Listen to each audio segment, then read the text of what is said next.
Yardaniyalik ellikboshi ziyoratchim Tavof mahal vafot etdi deydi. Hamma havas qildi, Allohni suygan bandasi ekan dedi.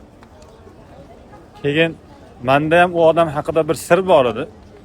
Ya'ni tushimga bir odam kirib, shu falonchini umraga olib ket dedi. Hatto uy manzilini bilmas edim, uy manziligacha bildirildi. Keyin olib ketdim. U odam namoz o'qishni ham bilmas ekan. Madina Munavvarada Alloh unga bir baraka berib, namoz, ibodat, ixlos juda ajoyib holatda bo'ldi. Makkaga kelganimizda Makkada hech kimga istirohat bermadi. Tezroq mana shu tavof qilsak, umrani bajarsak dedi. Keyin tavof mahalda o'zi vafot etdi.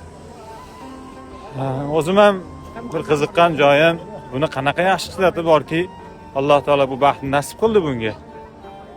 Safar tugagandan keyin Yordaniyaga qaytib, oilasiga ta'ziya izhor qilib, voqeani aytsam, buni yaxshi bir odati bor edi xo'jayinimni.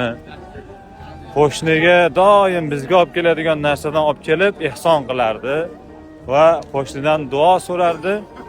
Qo'shni ham chiroyli duo qilardi. Sen meni bolalarimga va menga yordam qilyapsan. Alloh senga yordam bersin, xotimangni go'zal qilsin deb duo qilardi dedi. O'yladim, o'shanda shu ayolning duosi ijobat bo'libdi dedi.